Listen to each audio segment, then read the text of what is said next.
This episode is brought to you by our friends at Brooks Blooms, your all-in-one landscaping solution. Brooks Bloom's three-step landscaping experience offers a seamless journey from design to construction and ongoing care, ensuring your outdoor space thrives year-round. Visit brooksblooms.com today to embark on your landscaping journey, where every step is a step towards a vibrant and beautiful outdoor entertaining space.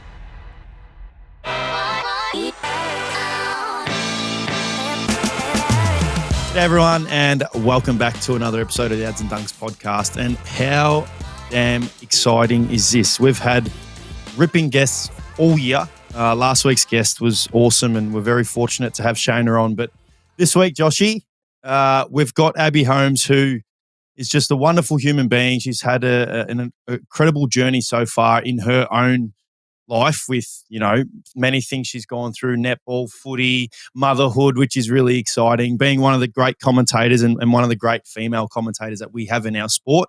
But how exciting is it that we get to have another special guest in Abbey here? And by the way, our listeners, Josh is on the other end as well. Thanks, mate. Yep. And welcome, Abs. We really appreciate your time. And as Adsy said, very grateful to have you on the podcast. It's actually weird for us because normally you're interviewing us and now we get the chance to interview you. So the shoe's on the other foot. Thank you, guys. It's great to see you both. It's been a little while for me, having a bit of a break there. But no, it's nice to be on the other side of it. You get to show me your skills. Oh, I think we've got a long way to go if there's anything going off a couple of our episodes. But no, as Dunk said, Abs, we're extremely excited to have you. And we both have crossed paths with you many, many times. One of our last ones was the interview you did for us pre the game that we versed each other. And I never took Josh out for that dinner because he's still filthy at me for that one. But it's not about us. Fill us in, Abs. What's been going on in your life? Obviously, enormous change with Braxy Boy in your life now. But give the listeners a bit of an update. Yeah, it's been a crazy old year, this one. Busy into last year, then finding out I was pregnant. And, 2025 has just been insane. It's been one of the busiest years for me kind of professionally and personally. And then, in June, entered motherhood for the first time, which has been a little bit crazy. We were just saying before we pressed record on the potty that it is such a shock to the system initially, but loving every minute. It's so crazy to think that you could love something so much. Motherhood is something that I've always wanted to do, and I'm so excited to be in it at the moment. Yeah, I'm sure everyone's very pumped for you, Abs. It's obviously an incredible thing to have bring a young one into the world, and we congratulate you on behalf of the podcast and the fans. Thank you. But I want to dive into your journey so far. Like, tell us about, for those that don't know you, I know a lot of people do know you, but for those that don't, talk to us about your journey. As you sort of touched on it off the top, what are some things that people might not know about you? Country girl, well, about an hour and a bit south of Adelaide at a place called Victor Harbour originally. So, grew up just die-hard sport, everything. But netball was my main jam growing up. Yeah, so grew up in kind of that netball football club environment where girls and women would play netball, and my dad was president of the Victor Harbour Footy Club. So that was literally my world growing up as a youngster. Netball, I know it seems funny talking to you two about it because you're both so heavily entrenched in that space as well, but all I ever wanted to do growing up was be a professional netballer.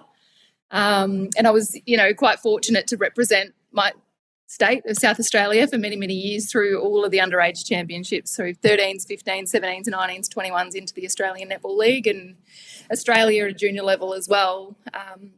But at the ripe old age of 18, had a couple of significant knee injuries, which, knees and netball, they don't blend too well, unfortunately. So I was pretty realistic in where I was going and what I wanted to do and kind of changing directions. And I had the opportunity to move to Darwin at the age of 21. I'd never been to Darwin before. I'd never, never been to the NT. I didn't know anybody there, but my boyfriend at the time moved up to play in the NTFL. Fell in love with the place, didn't want to leave, so I decided as a youngster to go up there, and that's where I started playing footy for the very first time. Jumped straight into it. with the Waratah Footy Club and was fortunate enough to play for 4 years, won 4 flags, and then the AFLW was born. So sport for me has just given me so much opportunity. I think, off the back of kicking the 100 in 2014, many, many years ago now, back when my hamstring still worked, that kind of threw me into this media landscape as well. I was thrown into TV interviews and radio interviews and worked out very quickly that I had a real passion for the media space and wanted to kind of pursue opportunities. But not too many people actually know that I'm a real estate agent by trade. Oh. So I was selling houses up in Darwin, living the dream. It was when Impex was booming, so gas and oil going crazy. I'd literally go to open inspections, talk footy for an hour, and houses would sell themselves. It was a dream. But from the second I kicked the 100, that's where my life changed forever and kind of led me on the path to where I am today. That's a cool insight. I mean, yeah. Josh, did you know Abs was a real estate agent? No idea, mate. No idea. Well, Joshy, there you go. You asked me to tell you something that they wouldn't know. So that's cool. Joshy's into his real estate as well. So maybe you two can have another separate podcast talking about real estate. Yes. No, I mean, that's really cool. Obviously, you've been able to experience both sports at, on elite level. I mean, you played netball at the highest level for your age and obviously was unfortunate to not have a career in that. How, my question is, was that initially hard? Obviously, you said you had your 2 knee injuries by the age of 18. And from what you've told us and what we've heard, netball was basically your sporting childhood and your dream. Was that initially really hard to accept that, oh, wow, I'm 18, 19, I can't, fulfill a netball promising career that I had as a junior and hopefully have a 10-year career. I can't go and do that now. Absolutely it was. And so we were about 4 weeks out of under-19s nationals when I did my first knee injury. We were playing the Thunderbirds, as I said, ahead of nationals, and I was playing on Monya Gerard, kicked my right leg out to change direction and heard it rip.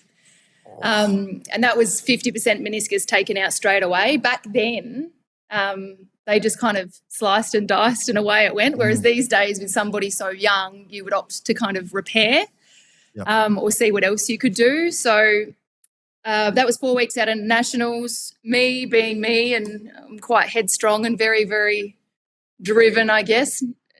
I didn't listen to the doctor and physio, and I was back kind of changing direction in 2 weeks, trying to get back for nationals. Didn't make it, needed another op and lost another 10, 15%. So when you're down to, 30, 35% at such a young age, it was really, disheartening. And for me, I was kind of wing attack centre, really agile, had a leap, whereas I just felt like after those operations, I just didn't quite have that same level of game as what I did have.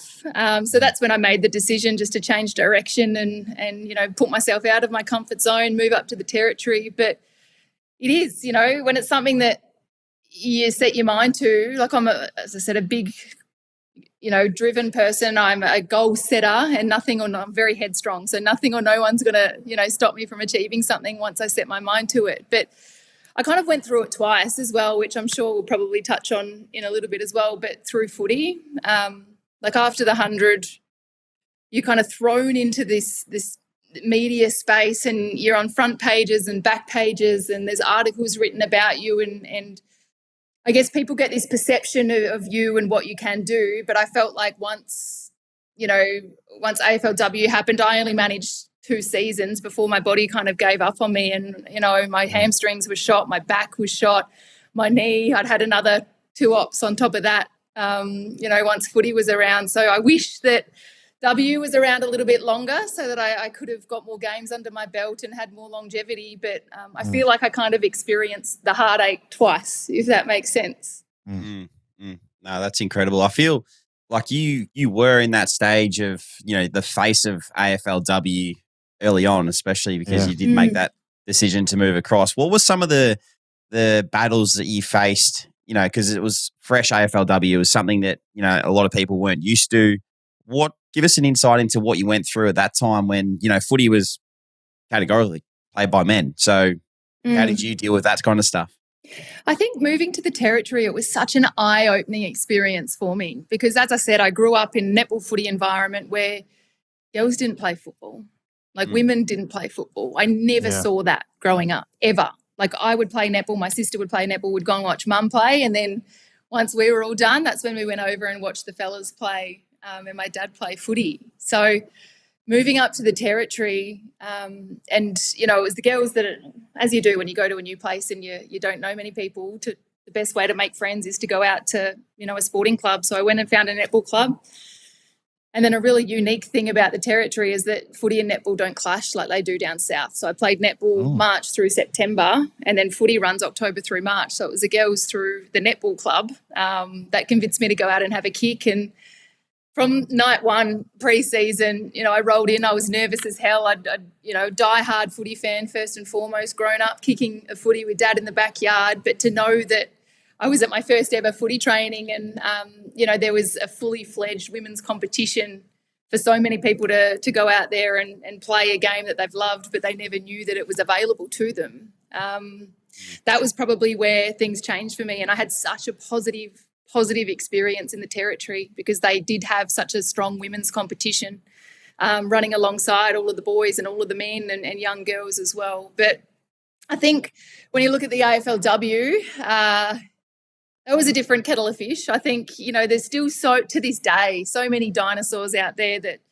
believe that women don't belong in footy, whether it's as an athlete or, you know, as a commentator, as a coach, and it is so outdated. Yes, we all know that. But that's certainly what we faced early days. And, you know, it took people to actually turn on the telly or roll into a game to see, you know, how incredibly, I don't know, dominant that these athletes and these footballers can be playing the game that they love. So to think that now we're heading into season 10 as well, like you blink and that's happened so quick, but it just keeps getting bigger, better, faster, stronger each and every year. And I'm really privileged to have, you know, been a part of that early days. Yeah, no, I couldn't agree more with what you said, Abs, in terms of, everything you said, but certainly with the women's game and how far it's come in the 10 years that it's been around. I mean, I think, you know, we've just recently at the footy club had the top 25 greatest Western Bulldogs players / Footscray players of all time, and Ali Blackburn's been named in that, which she rightfully deserves. I mean, I remember watching Ali when we grew up basically in the same area, and I remember watching her play against the boys and thinking, what the heck? Like, she's a superstar. Like, I'd love to one day see her be able to flourish and whatnot. Never would I ever have imagined that there'd be you know, an AFL women's comp, but it's just so good to see, so great to see, you know, how far it's come and how far it continues to grow. And I guess to go back at what you were saying, Abs, with there's people out there that still, you know, there shouldn't be women playing footy, this and that. I always say, imagine going back and watching the very first year of AFL football back in the 1850s or whatever it would have been. 100%. Like, you'd look at it and just laugh and be like, there's no way this game's going to be sustainable. So fast forward 150 years and now we're obviously a powerhouse league. So I've got no doubt that that's the trajectory that the women's league is going, which is great to see. My question to you, Ab, is I read something today that you were dominating up there in Darwin, and I remember the games where they used to host the Melbourne v Western Bulldogs women's games. And I remember watching one in particular and watching 2 and 3, and there was times when you weren't playing and you weren't selected, which now in hindsight, it's like how was that happening when you were kicking 100 goals every season in the NTFL?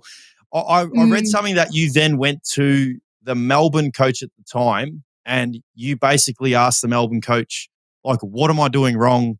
How come I'm not getting selected? What can I do to be better? How much advice did you take on and how much did that help you to then obviously go to the next level? Yeah, it was funny. So 2013 was the first ever draft, Melbourne Western Bulldogs, and not one player from the Northern Territory was selected.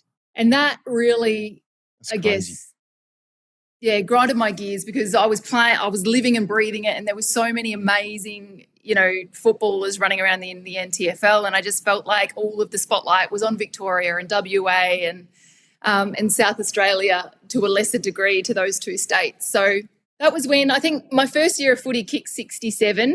And then I remember the draft happened, no one was drafted. And I remember saying to Mum, I said, you know, next year like 100 was a thing. Do you think that might bring more attention and interest to the footballers that are running around in the NTFL? And that was something that I really wanted to do because there was so many people there that I thought should have been playing at that top level.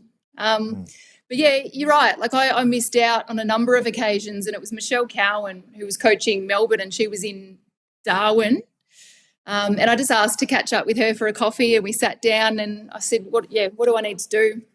And she said, Abs, we know that you can kick goals. We've seen you do it, but we want you to kind of get up the ground a little bit more, run around kind of that centre half forward line, set up other people, rotate through the midfield. So I did that, for the next couple of seasons, and lo and behold, that was when the AFLW was kind of launching as well. So, and that was effectively my role for the Crows for the first couple of years as well, was kind of that trapper fifth kind of position. So I feel like Mish Cowan kind of, got me out of the 50 and up the ground a little bit more, which I'm very grateful for. So, I think it's just, as I said, I'm very headstrong in the sense that I want to tick boxes. Like I want to cross T's, I want to dot I's, I want to do whatever I possibly can to achieve my dreams and my goals. So if things aren't happening on my own, like I think it's so important to go out there and seek advice and get feedback and just, I don't know, get other people's perspectives and opinions, because sometimes, they're seeing things that you're not quite seeing, and they can certainly help you on your way. Very impressive. Fast forward then to obviously finishing up and now becoming, well, I think Abs, honestly, and I probably might cop a bit of slack for this, but I feel like you're one of the best commentators in the game, men and women at the moment, and we've missed you so much over the last few weeks. So what was that transition like? Because you come into an environment where it's genuinely dominated by male commentators. Like what's that transition been like for you? Did you learn any lessons from that? Like, was it similar to the footy pathway because you were used to obviously coming through that? Yeah, that was crazy. So I'll just firstly kind of touch on that transition. So I guess I was lucky enough to play in one of the Legends games in South Australia. It's called the Slowdown, which is the has-beens of Crows and Port, effectively like a showdown for the retirees. And I was running around. I was on Mark Beretta. And, the game finished, and I'd been kind of sending emails and knocking on doors and trying to get opportunities in the footy broadcasting space, and wasn't really having too much luck. And Barrett's was like, Abs, give me your details and I'll see what I can do. And on that Monday, he sent Gary O'Keefe an email, who's head of footy now at Channel 7, and just said, hey, Gaz, just introducing you to Abbey. She's super keen to get involved in, broadcasting or media. If you want to sit down for a coffee, go for it kind of thing. Gaz reached out straight away, which was amazing. And, I was living in Darwin. I flew myself down to Melbourne. I had no money at this point in time. I was a commission-only real estate agent, kind of on the bones of my ass. Flew myself down to Melbourne on a red eye. I got on the Sky bus because I couldn't afford a taxi. Got to Channel 7 at 7 a.m, had a 1 o'clock meeting or whatever it was. So just walked around the DFO for 5 or 6 hours, had the meeting with Gary, got the Sky bus back, flew back to Darwin on the red eye, not knowing if that effort, and the funds that you kind of inject into making the most of that opportunity was going to be worth it. And that was effectively where my first opportunity came from. And Gary gave me a call and said, would you like to work in the VFL for Channel 7? So, I got that opportunity, and from there it's kind of just flowed on. But certainly eye-opening, early days. As you said, I started this, 10 years ago now, 11 years ago, this dream. And as you can imagine, a decade ago, there certainly wasn't many women floating around in this space. There were some incredible journalists, don't get me wrong, that I idolised, like Caroline Wilson and Sam Lane, and Daisy Pearce was just starting to get involved as well.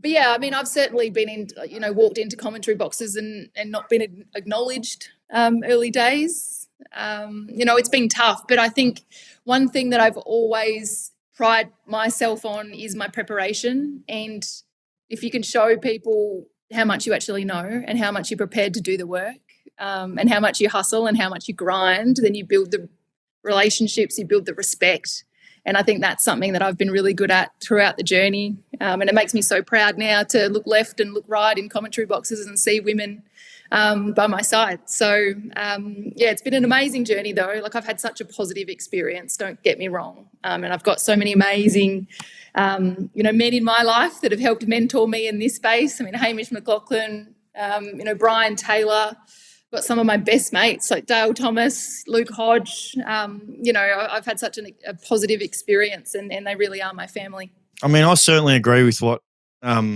Josh was saying about the fact that the footy world have certainly missed your Abs. And what impresses me the most when I hear you and listen to you is your knowledge of the individual.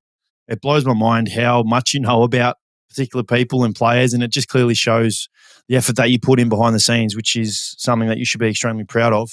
I wanted to go back to your AFLW journey now. You were selected, I think, 102 or 3. 103. 16 overall, guys. 16 overall. I'm trying to remember all the stuff I was reading a bit earlier. But obviously went to the club that you supported your whole life. What were those emotions like? I mean, as you said earlier, you would never have imagined that, there would have been an AFL women competition. Now you're drafted in the inaugural season to a team that you've loved your whole life. It was the best. Die-hard footy fan first and foremost. Die-hard Crows supporter. That's what I guess so many people out there forget in the commentary landscape as well is, bias aside, right? There's no bias when it comes to commentary, but we are fans at the end of the day, right? So I'm a little, young girl, South Australia, grew up idolising Andrew McLeod and Simon Goodwin and Mark Rasciuto and Jars, like Darren Jarman.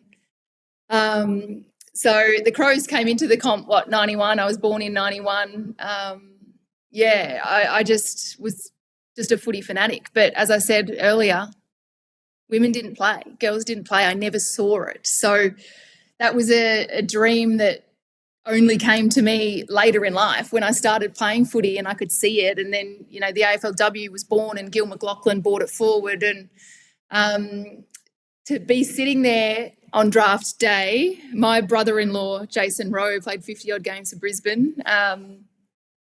He was the only other one that was home with me on the day. And I could see as each name was getting called out, he was getting more and more nervous, going, shit, like, what am I going to do if this poor girl doesn't get drafted?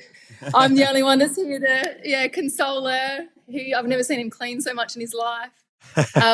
But when my name was called out, it was really special to share that with him, who's been in the system, he's experienced it. But for it to be the Adelaide Crows, that was a dream come true. And, just something I'll always hold very close to my heart. As I said, I always wish that I had longer. I wish that W was born earlier so that I could have experienced more of it as a player. But I'm still lucky to be a part of it and get my fix on the other side of the boundary. Talk to us about some of those struggles that you did have, Abs, as a player. Like, what were the injuries like? Was it, because we obviously still in Ads. He's obviously going through little bit now with his calf stuff. Like, what was it like from your perspective? Was there any learnings or lessons there? This was really hard for me mentally because, as I said, you come into a national kind of competition landscape where people know what you've done in your past. Like, the 100 always is there, right?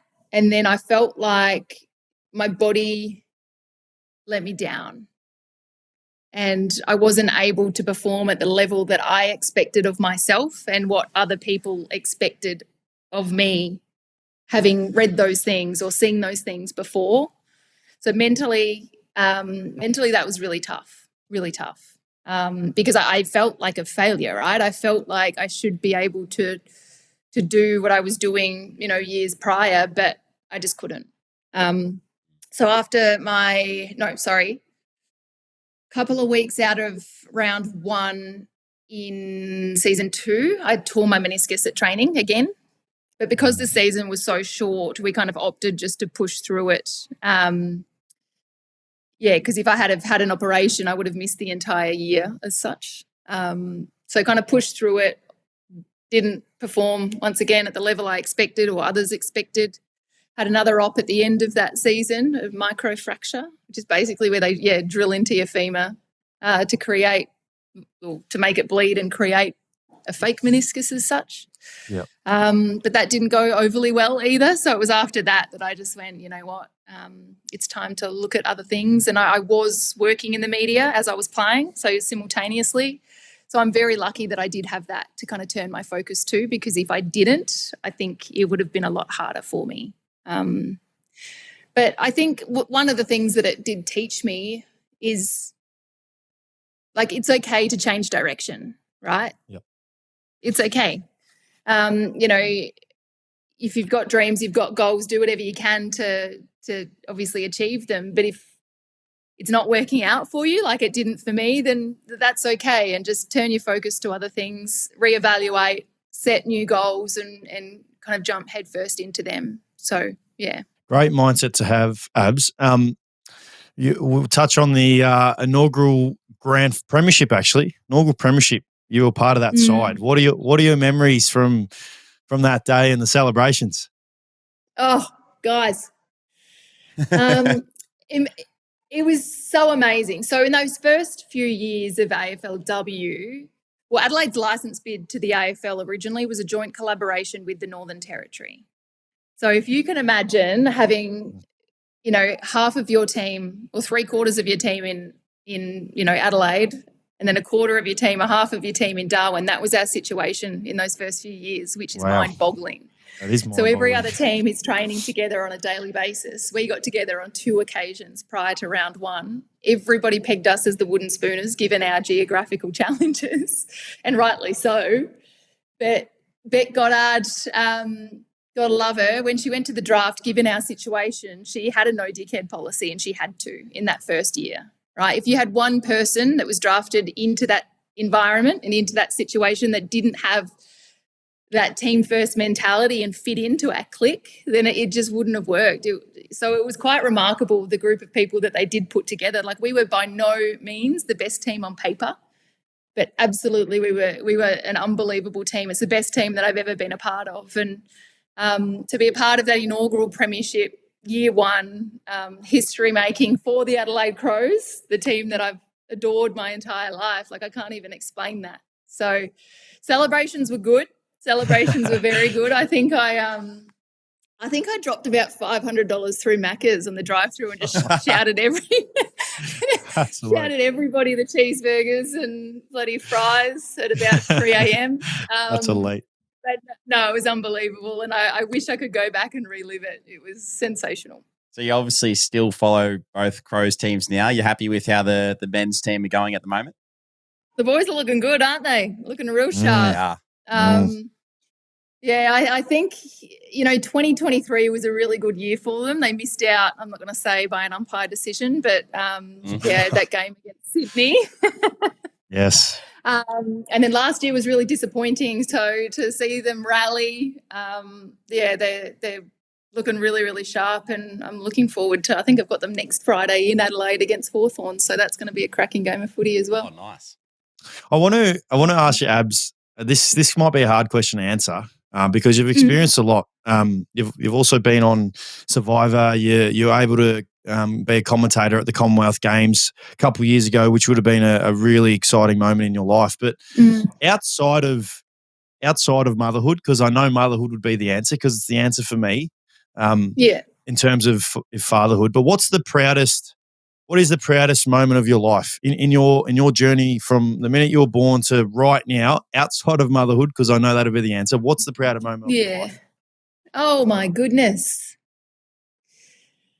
Gosh, the proudest it's a tough moment. One. It is a really tough one. I've stumped her here, Josh. This is really hard. Because she's done many things. You've done many amazing things. It's just yeah. See, to me, it shows you that you've done that many amazing things. It's hard to just pick one. Like, that just shows, things that you've achieved. I can put my finger on one, if I'm honest. But what I'm probably most proud of in general is my mindset. I'm very hard on myself. I'm a perfectionist. I chase perfection, even though, 9 times out of 10, you'll never taste perfection. But I'm bullish in my goals and achieving those goals and chasing those goals. I look at SAS in particular, that's hands down one of the hardest things I've ever done in my life, because you are so far out of your comfort zone. But that's where the magic happens, right? That's where you learn so much about yourself. So I'm probably most proud of the way that I approach these things, knowing that I'm going to have to face fears. I'm going to have to, jump out of a 70-meter structure or, I'm petrified of heights, right? But just knowing that, you're capable of so much more than you know, and you can really see that and recognize that when you're so uncomfortable. So I guess for me, it is just my mindset, really attacking things head on, and as you said, I think I'm really proud of kind of the person that I am as well. I pride myself on being able to build relationships and trust and rapport. And I don't know. That's a really hard one to answer. You're right. It's hard. Yeah. That's you. What about you, Josh? What about you? What about you, Josh? What's your proudest moment? No, we can't do that. Oh, mate, I don't know. I'll be the same as Abs. It's hard to put your finger on something. But Abs, were you a part of that, actually, the SAS? Were you a part of that episode where they buried you alive? Yeah, so that was literally... I could not think of anything worse. Oh, so that was the first 10 minutes of the bloody show. So they literally, we're walking through Wadi Rum in the Jordanian desert. You hear that, and then there's these 2 black hawks just come out of nowhere. They smashed us with the sand, and then literally from then it was just game on. We had hoods straight over the head, and then buried alive in the first 10 minutes. So how'd you get through that? That show. What are you thinking about? What are you thinking about? You know what? SAS is obviously all about, getting to the end, but people VW along the way. So if you get to your complete capacity and you cannot possibly go any further, you hand in your number. So my mindset around that was that I was never going to VW. I would never, even, no matter how scared I was or, how cooked I was physically, mentally, emotionally, I would never, ever give in my number. And I didn't. So, it's such a brutal show, though. And we lost so many along the way. Steph Rice did her shoulder. Lindy Klim hurt her shoulder. Boyd Cordner tore his pec in half, had to have surgery. There was a couple of other injuries as well, but it's so brutal, mentally more so than physically. You're a stronger person than me, Abs, because I would have waved the white flag probably after the getting married, because that is just way too scary for me. Before I wrap up, I want to ask you, what was harder out of the 2, Survivor or SAS? I would take my 46 days in Survivor over 10 days in SAS. Really? Yeah. Wow. Survivor's very real. I genuinely didn't shower or brush my teeth for 46 days, which was wild. Wow. But SAS is just next level. And it's more the anticipation with SAS. As soon as you relax, that's when they'll get you. That's when they'll smoke bomb you out of the accommodation. So you don't sleep at all. And I'm an empath, so I really feel everything. I'm quite emotional and whereas Ant Middleton, the DS, they don't care. So I really struggled with that. But no, if you ever do get the opportunity, highly recommend it, because you just learn so much about yourself at the same time. Yeah. Well, I might take up the Survivor if that's ever a thing, but there's not a hope in hell I'm going to SAS, because I will just wave the white flag and make a fool of myself. But Abby, we've got to I always had, I've always lived by say yes to every opportunity that presents itself, because you never know where it's going to lead. And my mum always said to me, Abs, you've done Survivor twice. That's it. But under zero circumstances are you to ever go on that SAS Australia show. And I said, Mum, God, I hear you. I would never go on that show. And then they came knocking, and if I'm going to live by that philosophy, I had to say yes. So it scared the shit out of me. But I'm so grateful for that opportunity as well. I know you're obviously huge on Channel 7, but what about I'm a Celebrity, Get Me Out of Here, which is Nah. obviously on Channel 10? No way. See, that's those snakes. I can't do snakes. Okay. I could eat So- anything. I just can't do snakes or heights. It's not for me. No, I'm with you. None of that stuff. Abs, we're going to have to let you go. We could talk for hours and hours and hours. We're so grateful to have you on the Ads and Dunks podcast. As you know, we're huge fans of your work and we're always in your corner. So all the very best with everything. Cannot wait to, it was good to see you obviously last week back out the footy, but hopefully you see one of our games coming up, come over and give you a big hug. But want to thank you very much again, Abs. That's all right. Thank you for having me. I think I've got you for an interview on Friday night, actually. So. Oh, beautiful! Oh, there you go. You just haven't been told yet. I haven't been told. Well, that's exciting. Can't wait then, Abs. I'll see you in 3 days. See you Friday night. Thanks, Abs. Appreciate it.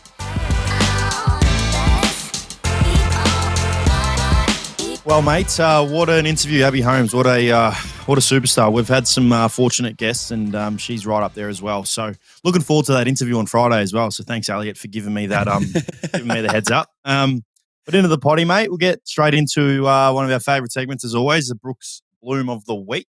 Who's your Brooks Bloom of the Week, mate? Mate, mine is, you sort of touched on it already with Abs, but it's got to do with the Dogs' top 25 players of all time. Mm-hmm. And it's one of our coaches. It's Dale Morris. I want to get around him this week for my Bloom of the Week because, mate, I just feel like he's just a genuine superstar at everything he does. Like, he deserves that recognition. You know, he's probably one of the players that over the journey, put his body through the most amount of work and surgeries, and like he just done an unbelievable job. So I was singing today when I was sitting in the massage room. I was thinking, who am I going to have as my Bloom of the Week? And I just thought Moz, because he epitomises what the doggies are about, mate. And it was he was thoroughly deserving of making that top 25 players. Yeah, couldn't agree more. He's a champion person and footballer. Very iconic moment in that grand final that will live forever. So well and truly deserved. And for what it's worth, being able to play with obviously Bonts and Libba, who are part of that squad, is pretty cool as well. I mean, that's a really, really cool 25 players that were named. And what a special honour for everyone who was named to that top 25. My Bloom of the Week is actually a football effort from the weekend, and it's Maurice Rioli's chase down.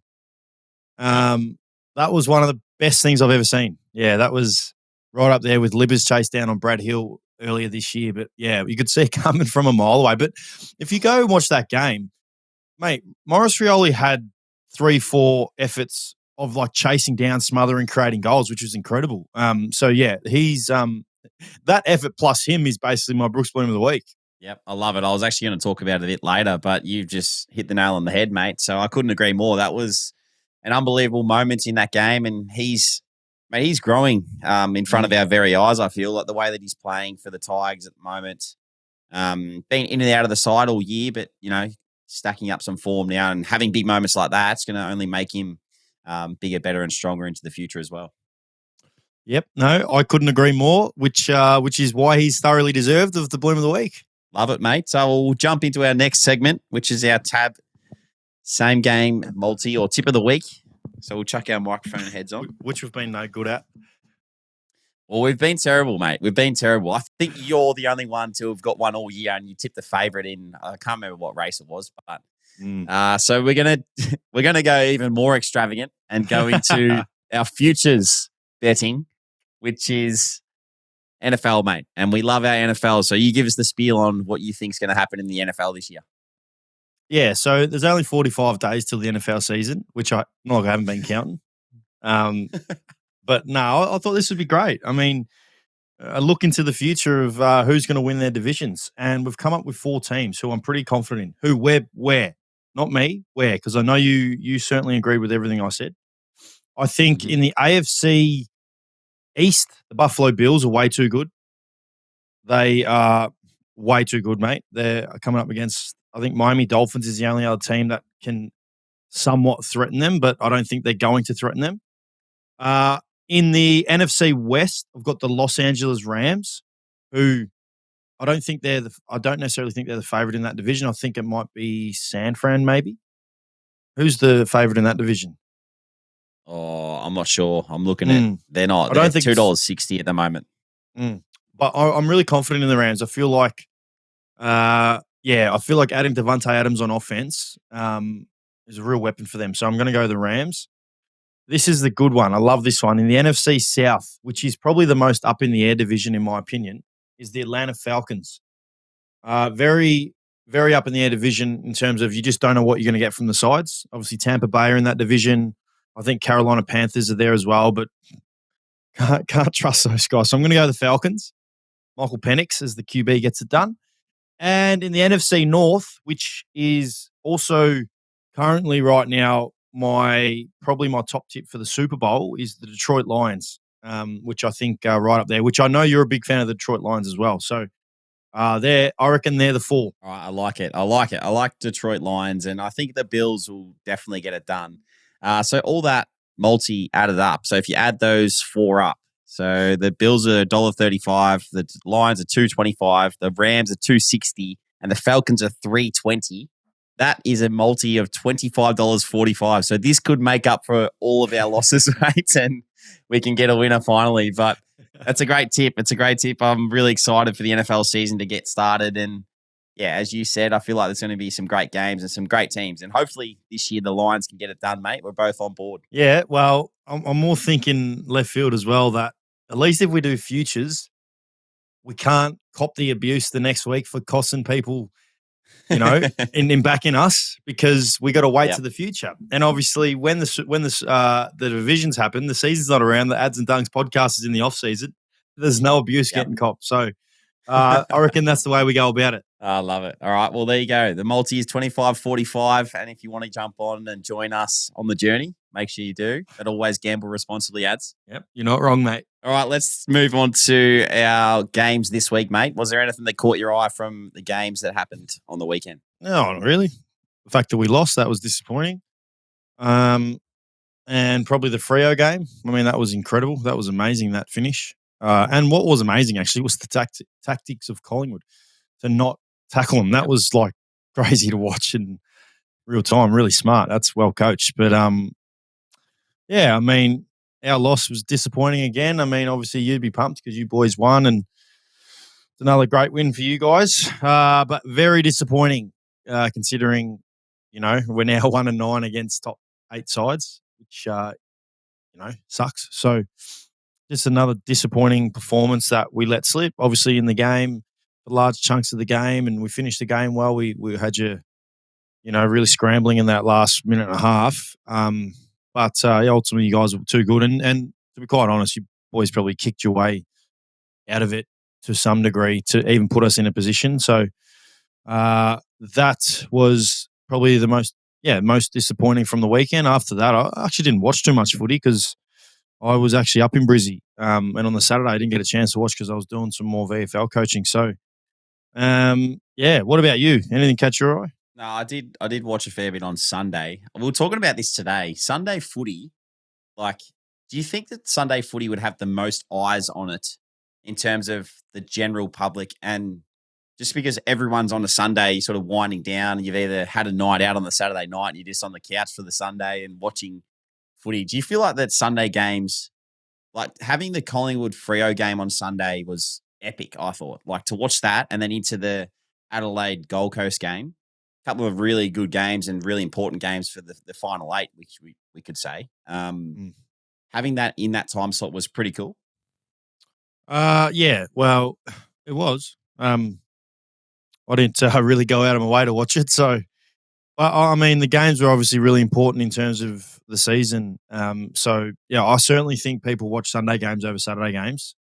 I definitely agree. So I guess I'm kind of answering your question out loud. But yeah, I mean, that works out well. I like how they're spaced out, the games as well, which is not what it used to be like back when I was a kid growing up. All the games were on at the same time, and Channel 9 used to have that last game, and Tony Jones used to host it, and there was a replay of the first half and then the whole second half basically live. So, I mean, It is pretty cool. On the Sunday, you can go and sit down and watch some good footy. And those games were good on the Sunday, other than obviously the Gold Coast Adelaide game, which was probably disappointing for the Gold Coast. Yep. So talk to us about, you talked about coaching on Saturday. Talk to us how that went, mate. It was nice to obviously catch up beforehand and then see you on Sunday morning as well. Tell everyone what you got up to on the weekend. Well, yeah, I've been doing a lot of VFL stuff. So midfield specific, but I did a bit of the bench coaching. So I was direct to our VFL coach, Stuart Edge, who's a beauty. And yeah, it was just just saying what I was seeing out on the ground, having interactions with the players, which is great because I know the players appreciate, I guess, real time feedback and real time talk in what we can improve on and what we're doing well. So yeah, I'm thoroughly enjoying that. It's been really good. Obviously not playing in the next 2 to 3 weeks. So we've got games here in Melbourne, which is great. So I'll head out this Saturday. We've got a game against Essendon out at Windy Hill, which will be a great game. Our VFL boys are flying. We're second, I think, with a game in hand as well. So the boys are going really well, which is great. You know programs, and you know this well and truly because your VFL side's always right up there.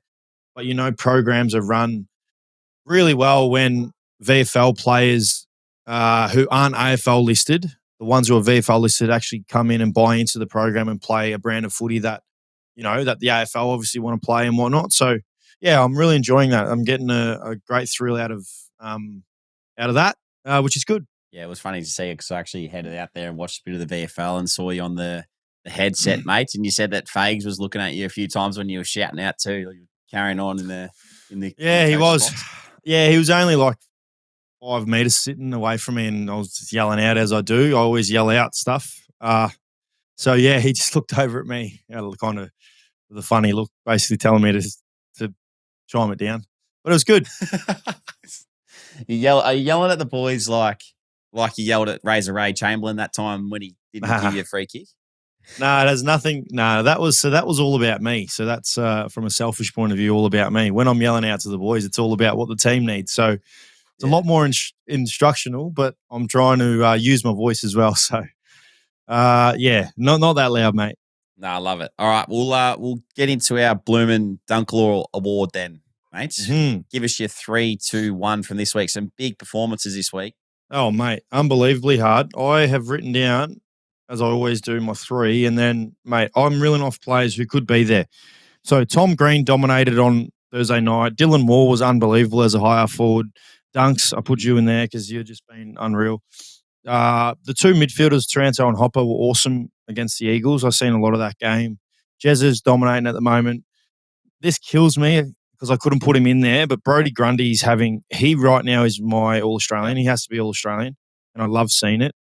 And then Patrick Voss, couldn't sneak him in even though he was unreal. And then Wanganeen Miller, who in a losing side, mate, he just is he's a superstar, man, far out. He went on ball and, yeah, just looked incredible.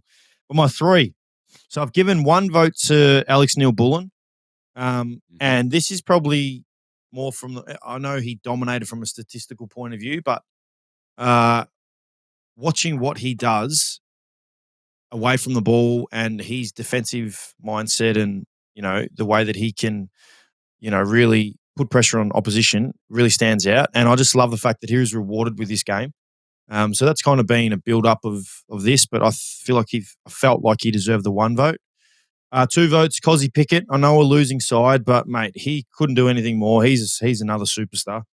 I just love watching him play. And my 3 goes to probably the best game of the season by an individual, in my opinion, this year, and that's Isaac Heaney, who put on an absolute clinic. Yep, I agree. My 3, mate, was Heaney as well. One of the games for the ages. I feel like that.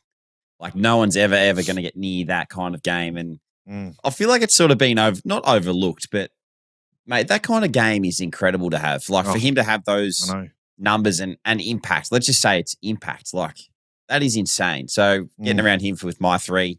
My 2 was Neil-Bullen as well. I felt like he, you said it, but his ability to link up, and you can see what he's brought from an experience point of view from the Melbourne Footy Club, and played in big games, another big game on the weekend. And I just feel like he's having that year that can help the Adelaide Crows take that next step and again on the weekend perform really well. And my one vote was Patrick Voss. I just thought he had a cracking game against the Pies and, kicking 6 goals. I just love his celebrations when he's out there and carrying on. And the best one was when he kicked that dribbler, like he's running towards the boundary, just dribbled along the ground, just ran at the crowd and didn't like flex or anything. He just stared at the crowd because all the Pie supporters were sitting there. And it's like, I nailed that sort of setup. Yeah, he's got an interesting story too. I mean, obviously delisted by Essendon, I think it was, and he had a real coming out game against Essendon a few weeks ago, which he would have been proud of. But yeah, he certainly put his name up as a big time player at the moment, which is great to see. Yeah, we'll have to get Brado to do a running tally of how it's all tracking because it's nearing the end, mate. We might be needing to give some extra votes to someone that we might want to win. Yeah, maybe we rig it and try and give it to someone that we enjoy. Move on to the games this week, which is another great round of games. I'll read through it. So we got Thursday, Hawthorn versus Carlton at the G, which these are my favourite games growing up because Carlton, my favourite team, and Hawthorn was my uncle's favourite team, so we used to love these games. And again, Sam Docherty just retired actually, which is sad day for footy because what an amazing story and amazing career that he's had. To still be playing after all the adversity he's faced. So we both applaud you, Sam Docherty, but tipping, who are you tipping? Oh, mate, this is hard for me because I reckon the Blues are going to turn up for this one. They had a good win last week. And I feel like this could be an upset. But I know you'll tip Hawthorn. So you know what? I'll just tip Carlton because I know that I got one up on you last week. I tipped last week and they got up. I was tipping Carlton, my friend. I'm going the Blue Baggers. Yeah, the 16-year-old of me. Going the Blue Baggers because the whole Sam Docherty, I reckon they'll get up for Sam Docherty. So I'm going the Blues. Okay. Friday night, our game, we play the Bombers. So that'll be a good game. And the other game is the Sydney Battle of the Bridge, NG Stadium, Friday night. Giants versus Sydney. This is a good game. Who you got? Yeah, double header Friday night. Don't mind it. I think this will be a cracker. Both teams are in good form. NG Stadium probably helps the Giants a little bit, but I reckon the Swans. Get it done. And I feel like this one is an important game for Sydney, and I can't remember how many points they are outside the 8. No, they're only 4. They're 2 wins. Yeah. 2 wins outside of the 8. So there you go. So this is really important for them, and I reckon they'll get this one done. It keeps their season alive if they get it done. And mate, I agree. I actually agree with you. I want to tip against you, but I think Sydney get it done. They're playing some great footy. I mean, as I said before, Brodie Grundy has had an amazing impact in the last 7 weeks. Like, he's been incredible, mate. Back to when he was at Collingwood when we played together, he was the premier ruckman, arguably player in the competition. So he's back to his best, which is great to see. The Saturday games, oh my gosh, I'm just realising this, but it's actually rivalry round. Yeah, rivalry I don't know if it's actually called. Is it actually called rivalry round? I don't think so, but let's just go with it. Well, it is because all the rivals are playing. So, mate, we got extra points on the line here because we got 4 medals to pick. Love this. All right, so we've got the Brett. I think it's the Brett Kirk best on ground medal. I'm pretty sure. Brado will know. Who's your pick in the Giants Sydney game? Brodie Grundy. Oh, I was going to say that. All right, I'll go Chad Warner. Okay. So now we're on to the Saturday games. You got your game against Gold Coast, which we'll touch on. We've got the Derby over in WA, Optus Stadium, Fremantle versus the Eagles. Who you got?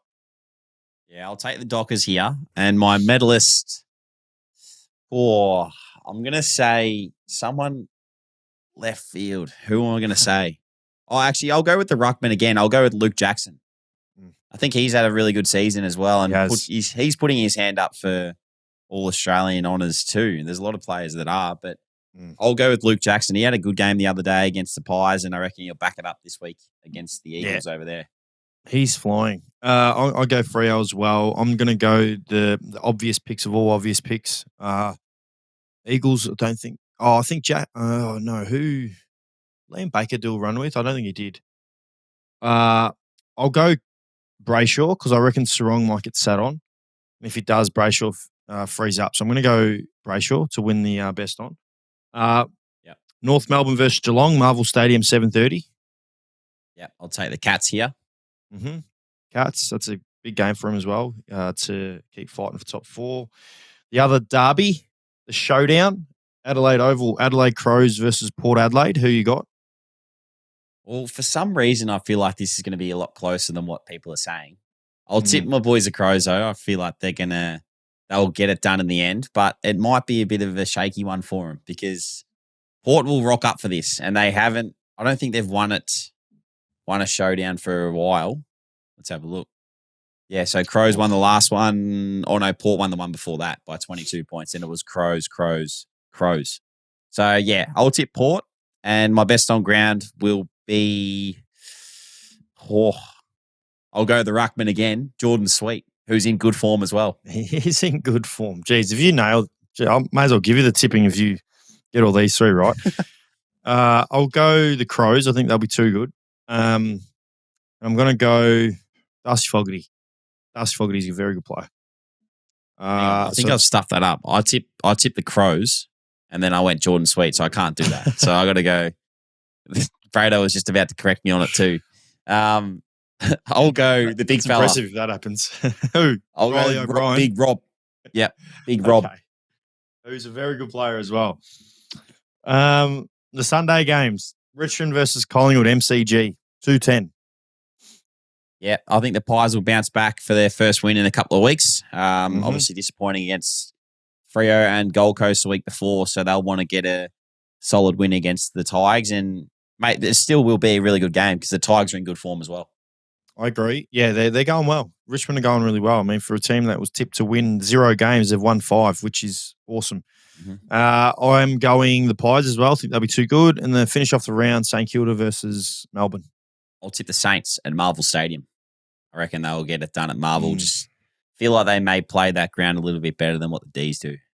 Yeah, I agree with you, but I'm going to go Melbourne because you went the Saints. Not sure if there's a best on ground medal in that. For some reason, I feel like there is, but I can't think of it, so we're not going to give one. We'll get into your game now. Give us a feeling going into this. Obviously, Gold Coast. Yeah, so Gold Coast with a game in hand, but they're, if they lose this and we win, I know there's a game in hand. They're out of the 8. So there's a lot to play for the Gold Coast. And after a really inspiring win against the Maggies, they obviously came out last week and, we're hit head on and didn't score in the first half, which obviously they would have reviewed that closely and really set themselves up for a bounce back against the big brothers in the Brisbane Lions. So got no doubt you'll be expecting them to hit you guys head on. Yeah, I think what you say is 100% true. Like the way that they're going to come out on the weekend is going to be full steam ahead. And we had a bit of a look at them today, and they're rated number 1 for pressure at their home ground, better than anyone in the competition. So we're going to have to be ready for that. It's going to be a great contest. I love the fact that it's a really important game. Like, over the years, it's probably been a little bit more favoured towards the Lions, but now and last year and the year before, since I've been in Brisbane, really, there've been games that you get yourself up for because it's going to be a great battle, and I can't wait for it, mate. It's going to be a huge one. We're going to have to be at our very best to beat them because the side that they are, and they can really chop you up with their ball use if you don't defend them well enough. So, yeah, completely on edge and really looking forward to the challenge. Yeah, I mean, it's going to be a great game. I mean, I think you'd have to be silly not to know that a lot of their wins and losses would probably be driven from how their mids go in Rowell and obviously Noah Anderson and obviously Took Miller's a huge loss for them. He is like that connector, link player, senior figure who makes great decisions, who's been an enormous loss for them. But no doubt you're going to really get yourself up for that midfield battle because that's probably where it's going to be won or loss. Yeah, it is very important for both teams, really. Like we like to get on top of in there, and so do they. So, myself and Rowley love to go head to head every now and then. So it's going to be a good battle there. And Anderson's in career best form and having a really good season. So a lot of respect between the two sides, mate. I can tell you that for free. And we're just really looking forward to the challenge because we know that the Suns at their best will take it up to anyone in the competition. And we're just ready for that come Saturday and looking forward to, I think it's going to be a bit of rain. So it might be a little bit wet on the Gold Coast, which is a rarity, but keen for that too. That's good. Probably pencil you in for another 15 tackles and hopefully the Mark Sastroff medal, which would be good. So good luck, mate. Thanks, mate. Looking forward to it. Do you want to touch on your game quickly? Oh, yeah.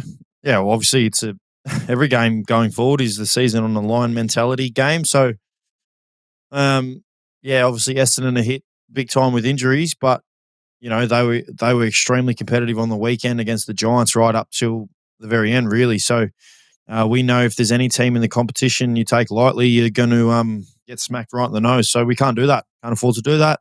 They'll come out with confidence and off the back of 2 tough losses for us. You know, they've got every reason to come out and really hit us head on. So expecting a big contest. We've got to bring our strengths. Hopefully we can, and hopefully it's a really important game for us, and hopefully we can get the job done. Yeah, it's going to be a good one. I feel like the Bombers last week against the Giants actually came out quite early and challenged them. So if you're off your game a little bit, it's going to be a hard night. But mate, I can't see you guys losing. I feel like it's going to be a bit of a one-sided affair, and you'll get your season back rolling. Yeah, well, hopefully that's the plan, mate. Fingers crossed. All right, let's move on to my segment. Yeah, actually, you haven't done your segment. Have you got any would you rathers? Of course I do. Yeah, we're doing one a week. It's saved in my photos. Here it is. Ready? I really like this one, Brado, because Brado will have he will have a. I'm interested to hear what he thinks. So, would you rather be able to converse with animals or speak every language? Or talk to animals? Would you rather be able to talk with animals or speak every language? Talk to animals, 100%. I reckon that would be the sickest thing ever. How many languages there are out there? There's a lot of languages. Yeah, but I don't need to know all these languages, mate. I just need to know how to talk to my dog and my dogs. True. What do you got for me, Brado? What the hell do you need to know what a fish is going to say? How are you going to – what do you got in common? Oh, how's your day, mate? Oh, yeah, went for a swim. Yeah, sick. I don't want to know what my dog thinks of me. It's probably all bad stuff. Well, you didn't take me for a walk last night. Where were you? I was at work, mate. I can't just come home whenever you feel like a walk. That'd be so needy. And there's so many. What's a bird gonna say? What's a bird gonna say? So going off that, you would want to speak all languages? Yeah, with the people that you can travel the world and speak every language, and then that would open up a million doors for you. What you get over, you travel the world, you go over to India and you talk to a dog in the street, mate. Great. Yeah, good. That'd be so good. It'd say, what's it like over here, mate? Oh, can't complain.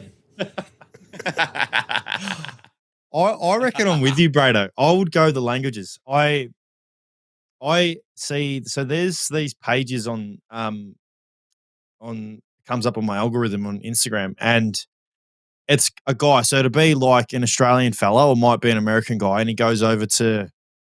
I've seen one where he goes over to Thailand, and he is there ordering, and they come over and try and speak English, the waiters and the waitresses, and he starts talking their language.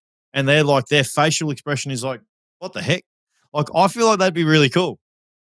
And you also don't have to speak to them, but you can understand them. So you can just play dumb and they're like, oh, yeah, this dumb Aussie idiot. Like, he doesn't know what you've got him because you can speak every language. It's not – the problem is if you speak to animals, I imagine you'll find out how dumb they are. So you're just you won't be able to converse with them because they're just idiots. It doesn't mean their brain's any bigger or more switched on or more intelligent. Imagine having a talk with your dog. My dog, what'd you do today? Oh, yeah, ate about 4 pieces of my own shit and then sat on the couch. Yeah, great.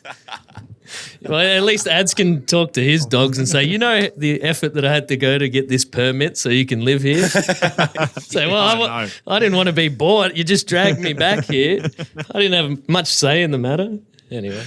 Oh, I love Brado's answers.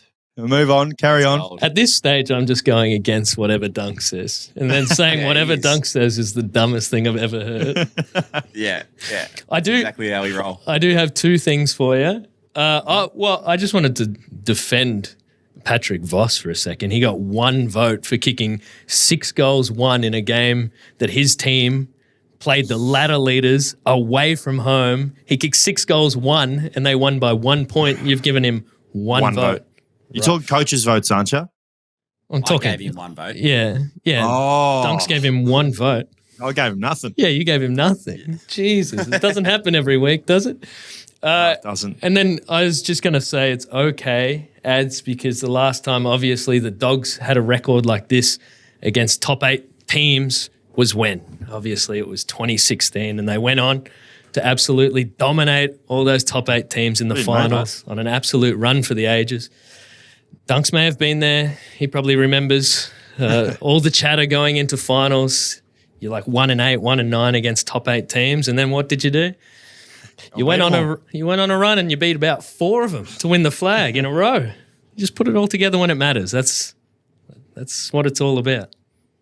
Oh, you're an optimistic person. Well done, Brado. Thank you.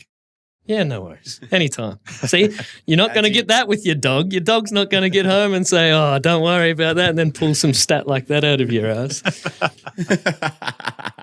And he's going to be going into the club tomorrow, and he'll be telling everyone that stat. That's great. That's actually. I'm sure the boys there would already know, the ones that played like Bont, Libber, and JJ. I actually didn't know that. That's pretty crazy to think about that. I mean, you guys didn't Freo smoke you in the last game? Yep. That year. And then you somehow did what you did, which is still incredible. Oh well, it's good. And Heaney's taken the lead in the Dunk Law trophy. Is it a trophy? A medal? What are you going to give him? What are we going to give him? Because he's had 2 best ons, and obviously if you get best ons, then you get double if you both give him. So he's on 12 points, which is runaway lead. But it only has to take one person to get another best on. I think Big Timmy English had a best on. So if he gets another best on, he'll be up in the lead. Imagine that. Heaney versus Tim English head to head. Wouldn't have picked it. That's great. That's what we want, Joshy. It's all about. Exactly. That's what it's all about. Keen to see these last 5 rounds play out. Yep. My question is for you before we wrap up is, did you know? So I was surfing Instagram the other day, and this thing popped up on my Instagram reels. Did you know that there's a foot pedal for the toilet bin on planes? So you know when you the toilet bin on a plane, how you normally just you push it down with your hand. Apparently, there's a foot pedal. So if you look down underneath your foot, I was mind blown, mate. I was like, what? Yeah, well, I had no idea. Next time you're on a plane, check next time you're on the plane, because if that's true on like all the planes that we travel on, like I'm going to be blown away. I'm going to be like, how did I not even know this? How did you not know? That's something that you would observe. I'm intrigued how you didn't know. Oh, well, I'll have a look. It's great. I usually just hold on to my piece or something. What? Oh, it depends on how long the flight is. Oh, how long's the flight?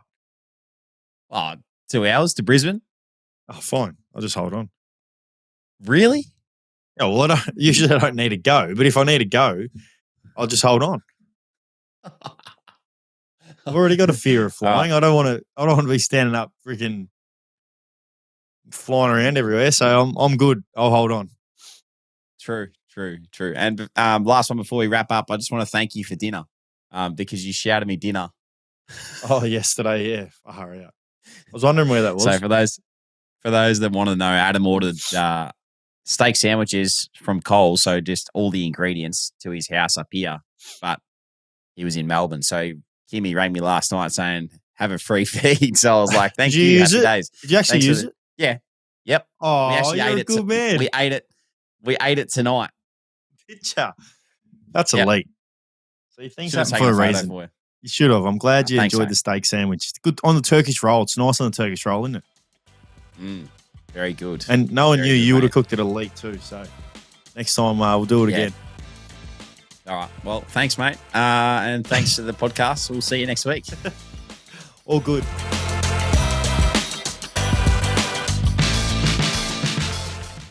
This episode is brought to you by our friends at Brooks Blooms, your all-in-one landscaping solution. Brooks Bloom's 3-step landscaping experience offers a seamless journey from design to construction and ongoing care, ensuring your outdoor space thrives year-round. Visit brooksblooms.com today to embark on your landscaping journey, where every step is a step towards a vibrant and beautiful outdoor entertaining space.